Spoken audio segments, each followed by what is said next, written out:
বিজ্ঞান মনস্ক রবীন্দ্রনাথ। রবীন্দ্রনাথের প্রতিভার বিপুল পরিধির কোনো বর্ণনা করার প্রয়াস করলে তা অন্ধের হস্তি দর্শন করার বা তা বর্ণনা করার পুরাতন উপকথাটির মতোই নিরর্থক ও সামান্যদর্শী মনে হওয়ার সম্ভাবনা থাকে।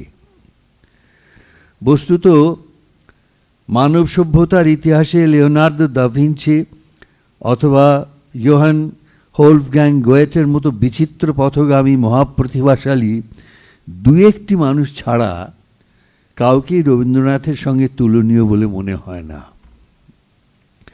লিওনার্দো দা ভিঞ্চিকে সব অর্থেই রেনেসাঁস মানব বলা যায়। ওই যুগন্ধর শিল্পীর চর্চার বিষয়ের মধ্যে বৈজ্ঞানিক গবেষণাও ছিল।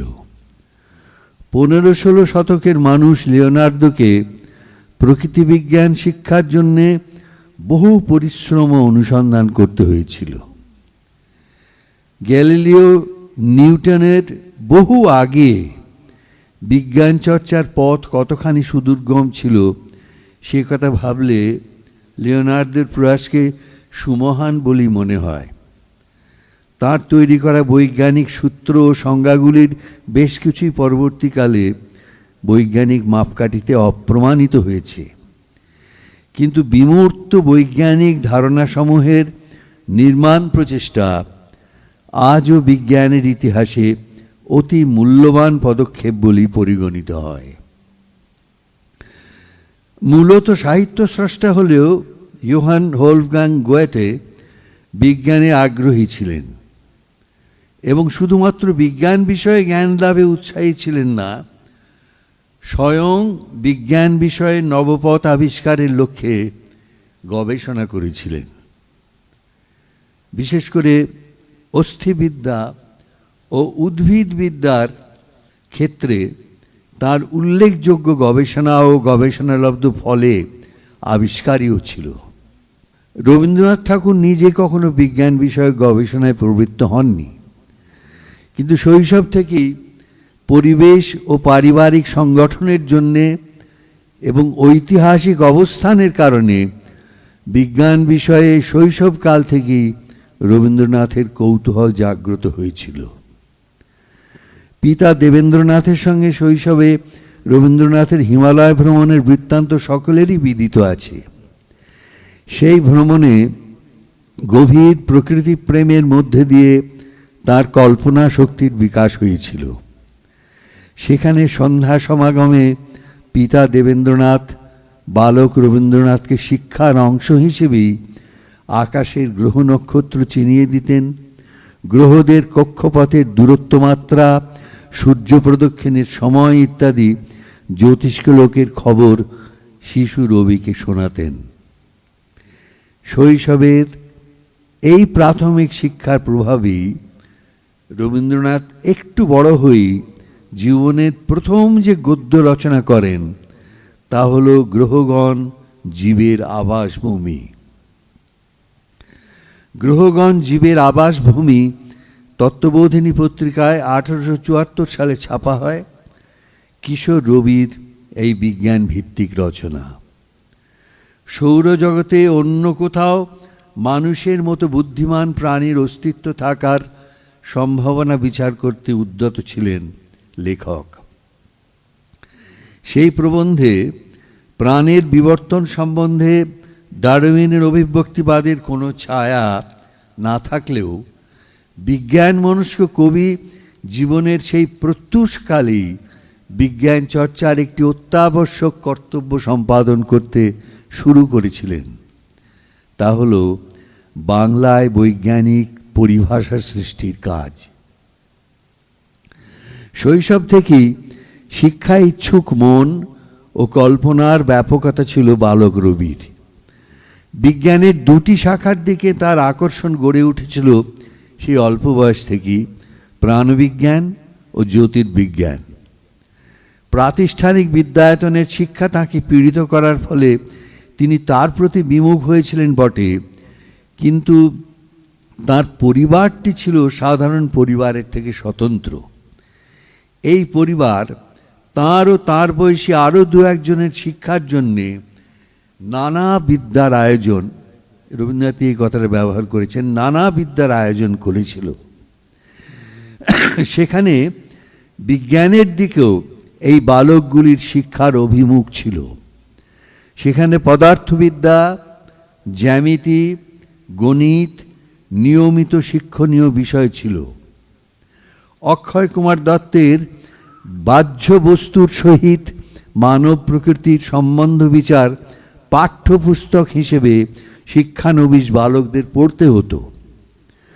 পরীক্ষা নিরীক্ষার সাহায্যে সীতারাম ঘোষ প্রকৃতিবিজ্ঞান এবং মেডিকেল কলেজের জনৈক ছাত্র শারীর স্থান অ্যানাটমি শেখাতে আসতেন।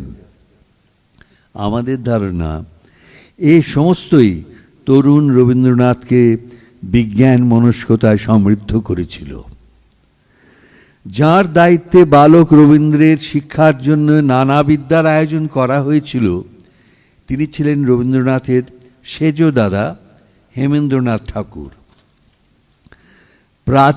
প্রাকৃতিক বিজ্ঞানের স্থূল মর্ম বইটি তিনি লিখেছিলেন ইংরেজি 1873 সালে। তাঁর জীবদ্দশার বহু পরে 1897 খ্রিস্টাব্দে তার পুত্র ক্ষিতীন্দ্রনাথ ঠাকুর তার প্রয়াসে এটি প্রকাশিত হয়। বিজ্ঞান পারদর্শী, এই কথাটি ক্ষিতীন্দ্রনাথ লিখেছেন, বিজ্ঞান পারদর্শী শ্রীযুক্ত রামেন্দ্র সুন্দর ত্রিবেদীকে তখন এটির সম্পাদন ভার দেওয়া হয়।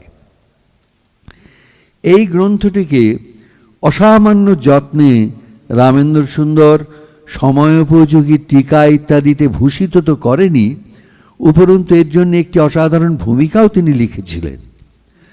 রামেন্দ্র সুন্দর ত্রিবেদীর সেই ভূমিকার শেষ কয়েক ছত্র উদ্ধার করার আকর্ষণ সম্বরণ করতে পারছি না। উইদিন কোট, এইখানে গ্রন্থকারের অসামান্যত্ব অথবা বঙ্গের যে অসামান্য গৃহস্থ পরিবারকে শোকাচ্ছন্ন করিয়া গ্রন্থকার অকালে প্রস্থান করিয়াছেন, তাহা স্মরণ করিলে ইহাতে বিস্ময়ের কথা কি। বঙ্গ সাহিত্যের প্রায় সমগ্র অংশ এই পরিবারের নিকট অশেষ বিষয়ে ঋণগ্রস্ত। আক্ষেপ যে বাংলার বৈজ্ঞানিক সাহিত্য সেই ঋণ স্বীকারের অবসর পাইল না। স্বর্গীয় মহোদয় বাঙালির জন্য বিজ্ঞান প্রচারে অন্যতম পথপ্রদর্শক। বাঙালি বিজ্ঞান শিক্ষার্থীর পক্ষ হইতে আমি তাহার স্মৃতির নিকট কৃতজ্ঞতা স্বীকারের এই অবসর পাইয়া কৃতার্থ ও ধন্য হইয়াছি। কোটেশন শেষ। হেমেন্দ্রনাথের আয়োজনের আগেও অবশ্য বঙ্গের এই অসামান্য গৃহস্থ পরিবারের গঠনে শুধু শিল্প সাহিত্য নয়, দর্শন বিজ্ঞানের সাধনার তার ক্ষেত্রেও প্রস্তুত ছিল। রবীন্দ্রনাথের বড় ভাই দ্বিজেন্দ্রনাথও শুধু স্বপ্নপুরাণ কাব্যের রচয়িতা নন, তিনি একজন অসামান্য গণিতজ্ঞ ছিলেন। তিনি ইউক্লিডের জ্যামিতির ত্রুটি মোচনের প্রয়াসে কাজ করেছিলেন এবং গাণিতিক চিন্তনের ক্ষেত্রে বিজ্ঞানের দর্শন শাস্ত্রের তাত্ত্বিক হিসেবে উৎকর্ষের বিচারে শ্রেষ্ঠ জনদেরই শ্রেণীভুক্ত বলে আজও চিহ্নিত হয়ে আছেন। এই অসামান্য গৃহস্থ পরিবারের বঙ্গীয় সংস্কৃতিতে অবদানের সূচনা হয়েছিল রবীন্দ্রনাথের পিতামহ দ্বারকানাথ ঠাকুরের যাপিত জীবনের তরঙ্গে। সেই জীবনাদর্শের মধ্যে যে ইহজাগতিক স্বাচ্ছন্দ্যের হাতছানি ছিল, তাই সম্ভবত বহুলাংশে সামন্ত সমাজের থেকে আধুনিক নাগরিক সমাজের দিকে আমাদের দেশকে আকর্ষণ করেছিল। অর্থকে সমাজগতির প্রাথমিক নিয়ন্তা হিসেবে ভাবতে শেখায় এই নবোদ্ভূত বুর্জোয়া শ্রেণী। তাঁদেরই অভিঘাতে নবজাগরণের সূচনা হয়। সেই দিক থেকে দ্বারকানাথ এক নতুন জীবনধারারই সূচনাকারী ছিলেন এবং এই নবধারা সুপ্রতিষ্ঠ করতে তিনি ইউরোপীয় ভাবধারাকে যেমন টেনেছেন, তেমনি ইউরোপীয় যন্ত্রপাতির ও প্রযুক্তির আমদানি করে তিনি আমাদের সমাজকে রক্ষণশীলতা থেকে বার করে এনে আধুনিক জগতের কাছে নিয়ে এসেছিলেন। এই আধুনিকতা তার পরিবারের মুক্ত মানসিকতার উপলক্ষ হয়েছিল এবং আধুনিক কালের বিজ্ঞান মনস্কতার সোপানে এসে দাঁড়িয়েছিল। রবীন্দ্রনাথের পিতা দেবেন্দ্রনাথ ঠাকুরের জীবন প্রধানত ধর্মবোধের জাগরণ ও ব্রহ্ম সন্ধানের সাধনাতেই নিয়োজিত ছিল। তবে ব্রাহ্ম ধর্ম বিস্তারের আন্দোলনে তিনি রামমোহন রায়ের সহায় হওয়ার জন্যে পুরাতন পৌত্তলিকতার পথের বিকল্পে তিনি এক ধরনের আধুনিক যুগোপযোগী মানসিকতার অধিকারী হয়েছিলেন। সেই পথে তিনি বিজ্ঞান মনস্কতার সপক্ষেই তার কর্মশক্তিকেও খানিকটা নিযুক্ত করেছিলেন বলে ঐতিহাসিকভাবে ভাবার সুযোগ আছে। দেবেন্দ্রনাথের এই ধর্মসাধনার প্রভাব রবীন্দ্র মানুষে একটা চিরস্থায়ী দার্শনিক চিন্তার ভাবাদর্শ তৈরি করেছিল বলে আমাদের মনে হয়। সেই ভাবাদর্শই তাকে জ্ঞানান্বেষী সত্যাশ্রয় করে ধর্মচিন্তার ও বিজ্ঞান মনস্কতার একটা সমন্বয় তৈরি করতে হয়তো সাহায্য করেছে। তার বিপুল প্রতিভাকে স্থিতপ্রাজ্ঞ বুদ্ধি নির্ভর করে বহু বিচিত্র কর্মের মধ্যে ধরে রেখেছে। পারিবারিক পরিবেশ ছাড়াও রবীন্দ্রনাথের বয়ঃপ্রাপ্তির কালে দেশে তখন যথোপযুক্ত মাত্রায় না হলেও বিজ্ঞান চর্চা বা বিজ্ঞান শিক্ষার প্রয়োজনীয়তা অনুভব করা শুরু হয়েছে। রামমোহনের বিজ্ঞান শিক্ষার পাঠ্যক্রমে শাসককুল সাড়া দেননি। ৩৩ বছরের সংস্কৃত শাস্ত্রে পণ্ডিত ঈশ্বরচন্দ্র বেদ বেদান্ত ছাত্রদের পড়ানোর কোনো প্রয়োজনীয়তা দেখতে পাননি, বরং সর্বাধুনিক বৈজ্ঞানিক চিন্তার সঙ্গে ছাত্রদের পরিচিত করবার জন্যে বেকন পড়ানোর সুপারিশ করলেও বিদেশি শাসক ও তাদের দেশি আমলারা তাও গ্রাহ্য করেননি। কিন্তু আমরা জানি রবীন্দ্রনাথের তরুণ বয়সে সারস্বত সমাজের মতো সংগঠন প্রতিষ্ঠা করে বিজ্ঞান মানসিকতার বৃদ্ধি করার জন্য চেষ্টাও চলেছিল। এই প্রচেষ্টায় প্রতিষ্ঠিত হয়েও ওই সংগঠন যদিও বেশি দিন স্থায়ী হয়নি, তাহলেও অন্তত পরিভাষা সৃষ্টির পথে এই সম্মিলন রাজেন্দ্রলাল মিত্রের নেতৃত্বে যে সমস্ত নীতি নির্ধারণ করেছিলেন তার গভীর সুচিরস্থায়ী প্রভাব পড়েছিল রবীন্দ্রনাথের মনে। বাল্যকাল থেকে পরিণত বার্ধক্য পর্যন্ত প্রতিশব্দ, পারিভাষিক শব্দ তথা সমগ্র বাংলা শব্দ তত্ত্ব বিষয়ে রবীন্দ্রনাথের যে আগ্রহ তা শুরু হয়েছিল বানান সমস্যা নিয়ে চিন্তিত হবার থেকে। তার জীবনের একেবারে কেন্দ্রস্থলে যে মৌল আগ্রহগুলি কাজ করত, ভাষাতত্ত্বের চর্চা ও তার জন্যে সুসংগত সুশৃঙ্খল বিধি রচনা, সেই আগ্রহগুলির মধ্যে অন্যতম প্রধান অতিরাগ বা প্যাশন রূপে গণ্য করা যায়। এই ভাষাপ্রেমী তার মহান সৃজনশীলতার কেন্দ্রীয় উৎসাহ। সেই উৎসাহ তাকে গদ্য পদ্যের ক্ষেত্রে বাংলা ভাষাকে চরম উৎকর্ষবান ও শক্তিমান একটি ভাষারূপে সৃষ্টি করার প্রেরণা জুগিয়েছে। সেই প্রবল প্রবাহের একটি খাত বিজ্ঞানের ভাষার জন্যে পরিভাষা সৃষ্টি। বালক রবীন্দ্রনাথ 13 বৎসর বয়সে বৈজ্ঞানিক কৌতূহল প্রকাশের ইচ্ছায় ও বিজ্ঞানের ধারণা প্রচারের উৎসাহে যে বিজ্ঞান সংক্রান্ত লেখনীর আরম্ভ করেছিলেন, সেই বৃত্ত পূর্ণ হয়েছিল জ্ঞানতত্ত্বের পরিণত ভাবুক 76 বছর বয়সী রবীন্দ্রনাথের লোকশিক্ষার কারণে লেখা বিশ্ব পরিচয় গ্রন্থ দিয়ে। দীর্ঘ জীবনের যাত্রাপথে বিজ্ঞান বিষয়ে তার দুর্মর আকর্ষণ কখনোই হ্রাস পায়নি।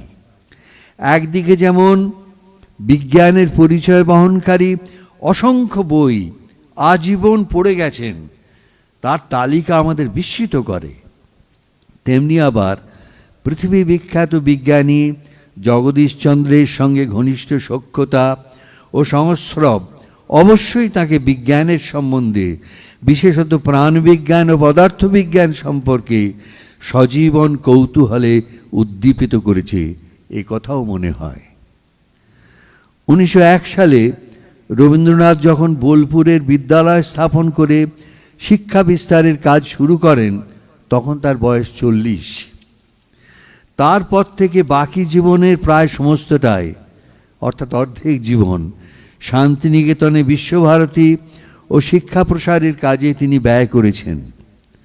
অল্প বয়স থেকেই ইউরোপ ভ্রমণগুলির ফলে তিনি পাশ্চাত্য সভ্যতার প্রাণশক্তি যে বিজ্ঞান, এ কথা বুঝেছিলেন এবং নিজে যখন বিদ্যালয় গঠন ও শিক্ষা বিস্তারের কাজে গভীরভাবে নিজেকে নিয়োগ করলেন, তখন steam and electricity shall be hour nerve and muscle এমন কথা ঘোষণা করার সঙ্গে সঙ্গে আধুনিক বিজ্ঞান ও প্রযুক্তিকে গ্রহণ করার সংকল্প এর মধ্যে যেমন প্রকাশ পেয়েছিল,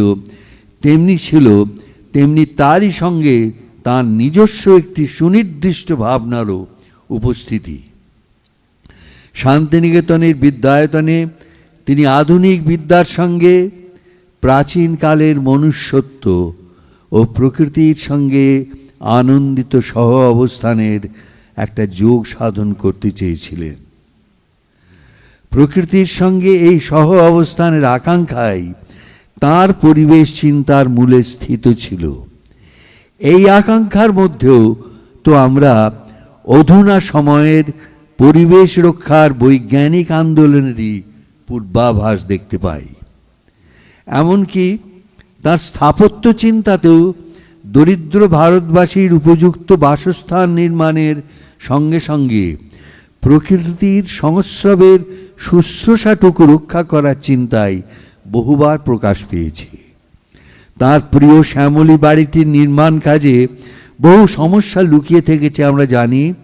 তাহলে ভবিষ্যৎ দৃষ্টির দিক থেকে এই মাটির কাছাকাছি থাকার গভীর আকাঙ্ক্ষাও আমাদের মুগ্ধ না করে পারে না। ভারতবর্ষের যুগ যুগ ধরে বসবাসের গ্রাম কুটিরগুলির কথা মনে রেখে যেমন তিনি ভবিষ্যতের গৃহ নির্মাণের কথা ভেবেছিলেন, তেমনি শান্তিনিকেতন ও শ্রীনিকেতনের জন্যে রবীন্দ্রনাথ যে উৎসবগুলি বেছে নিয়েছিলেন, তাদের উৎস ছিল আমাদের দেশজ চিরাচরিত উৎসবের মধ্যে বসন্ত উৎসব, মহালয়ার আনন্দমেলা, পৌষ উৎসব কি বর্ষায় হলকর্ষণ, এগুলির মূল বার্তা নিশ্চয়ই প্রকৃতির সঙ্গে আনন্দিত সহ অবস্থানেরই। এই প্রসঙ্গে একটা জিনিস লক্ষ্য করার মতো, যে ঐতিহ্য থেকে নেওয়া হলেও এগুলি বিশেষ গোষ্ঠীর বা সম্প্রদায়ের নয়, এগুলি গরিষ্ঠ দেশবাসীরই উৎসব। শান্তিনিকেতনের এই সব উৎসবের সঙ্গে কোনো পূজা অনুষ্ঠান জড়িত করা হয়নি। হলকর্ষণকে উৎসব রূপে বেছে নেওয়ার মধ্যে সেই কবির কৃষিকর্মের প্রতি আগ্রহী পরিলক্ষিত হয়, যার পুত্র ও পুত্র সমদের তিনি ব্যারিস্টারি ডাক্তারি পড়তে বিলেত না পাঠিয়ে কৃষিবিদ্যায় উন্নত আধুনিক পারদর্শিতা অর্জনের উদ্দেশ্যে আমেরিকার বিশ্ববিদ্যালয়ে পড়তে পাঠিয়েছিলেন। তিনি বলেছেন, বুদ্ধিকে মোহমুক্ত ও সতর্ক রাখার জন্যে প্রধান প্রয়োজন বিজ্ঞান চর্চা, তার প্রতি দৃষ্টি রাখতে হবে। এই সচেতন উদ্দেশ্য নিয়ে শান্তিনিকেতনের তথা সমস্ত দেশেরই লোকশিক্ষার জন্যে 70 কবি বিশ্ব পরিচয়ের মতো বিজ্ঞান গ্রন্থ লিখতে কলম ধরেছিলেন। দীর্ঘকাল প্রায় 5 বছর এই কাজে তিনি আত্মনিয়োজিত ছিলেন। 1937 প্রকাশিত এই গ্রন্থে 1932 আবিষ্কৃত নিউট্রন ও পজিট্রনের অস্তিত্ব উল্লেখিত হচ্ছে দেখলে বুঝতে পারি বিজ্ঞান চর্চার ক্ষেত্রে প্রাসঙ্গিক পঠন পাঠন ইত্যাদিতে তিনি কতটা সমসাময়িক বিজ্ঞানের বিষয়ে অবহিত ছিলেন। এ বিষয়ে তার আগ্রহের চূড়ান্ত পরিচয় পাওয়া যায় আইনস্টাইনের সঙ্গে তার বিজ্ঞান তত্ত্ব তথা দার্শনিক তত্ত্ব আলোচনার বিপুলতার দিকে তাকালে। শুধু 1930 সালেই 4 বার তার সাক্ষাৎ হয়েছিল জগৎশ্রেষ্ঠ অ্যালবার্ট আইনস্টাইনের সঙ্গে। তাদের আলোচনার অনুপুঙ্খ বিবরণ কৌতূহলী ও বিশেষজ্ঞদের কাছে অবিদিত নয়, তাই এই প্রতিবেদনে সেসবের পুনরুদ্ধার করার মতো ধৃষ্টতা আমি দেখাতে চাই না। শুধু এই দুজন চিন্তানায়কের দার্শনিক প্রতীতির ভিন্নতা রবীন্দ্রনাথকে যে কবিতাটি রচনা করার জন্য উদ্বেজিত করেছিল তার খানিকটা হয়তো বা সবটাই আমি এই প্রতিবেদনে উল্লেখ করছি, যদিও বন্ধুবর বিকাশ সিনহা আগেই তার কথা বলেছেন। আমি এইটি বলি শেষ করব আমার বক্তব্য। আমারই চেতনার রঙে পান্না হলো সবুজ, চুনি উঠল রাঙা হয়ে। আমি চোখ মেললুম আকাশে, জ্বলে উঠল আলো পূবে পশ্চিমে। গোলাপের দিকে চেয়ে বললুম সুন্দর, সুন্দর হলো সে। তুমি বলবে যে তত্ত্ব কথা, এ কবির বাণী নয়। আমি বলবো এ সত্য, তাই এ কাব্য। এ আমার অহংকার। অহংকার মানুষের হয়ে, মানুষের অহংকার পটেই বিশ্বকর্মার বিশ্বশিল্প। তত্ত্বজ্ঞানী জপ করছেন নিঃশ্বাসে প্রশ্বাসে, না না না, না পান্না, না চুনি, না আলো, না গোলাপ, না আমি, না তুমি। ওদিকে অসীম যিনি, তিনি স্বয়ং সাধনা করছেন মানুষের সীমানায়, তাকেই বলে আমি। সেই আমির গহনে আলো আধারের ঘটল সঙ্গম, দেখা দিল রূপ, জেগে উঠল রস। না কখন ফুটে উঠে হলো হ্যাঁ, মায়ার মন্ত্রে, রেখায় রঙে, সুখে দুঃখে। একে বলো না তত্ত্ব। আমার মন হয়েছে পুলকিত বিশ্ব আমির রচনার আসরে। হাতে নিয়ে তুলি, পাত্রে নিয়ে রং। পণ্ডিত বলছেন বুড়ো চন্দ্রটা নিষ্ঠুর চতুর হাসি তার। মৃত্যুদূতের মতো গুঁড়ি মেরে আসছে সে পৃথিবীর পাঁজরের কাছে। একদিন দেবে চরম টান তার সাগরে পর্বতে। মর্তলোকে মহাকালের নূতন খাতায় পাতা জুড়ে নামবে একটা শূন্য। গিলে ফেলবে দিন রাতের জমা খরচ। মানুষের কীর্তি হারাবে অমরতার ভান। তার ইতিহাসে লেপে দেবে অনন্ত রাত্রির কালি। মানুষের যাবার দিনের চোখ বিশ্ব থেকে নিখিয়ে নেবে রং। মানুষের যাবার দিনের মন ছানিয়ে নেবে রস। শক্তির কম্পন চলবে আকাশে আকাশে, জ্বলবে না কোথাও আলো। বিনাহীন সভায় যন্ত্রীর আঙুল নাচবে, বাজবে না সুর। সেদিন কবিত্বহীন বিধাতা একা রবেন বসে নীলিমাহীন আকাশে, ব্যক্তিত্বহারা অস্তিত্বের গণিত তত্ত্ব নিয়ে। তখন বিরাট বিশ্বভুবনে দূরে দূরান্তে অনন্ত অসংখ্য লোকে লোকান্তরে এ বাণী ধ্বনিত হবে না কোনোখানে, তুমি সুন্দর, আমি ভালোবাসি। বিধাতা কি আবার বসবেন সাধনা করতে যুগ যুগান্তর ধরে? প্রলয় সন্ধ্যায় জপ করবেন, কথা কও, কথা কও, বলবেন বলো তুমি সুন্দর, বলবেন বলো আমি ভালোবাসি।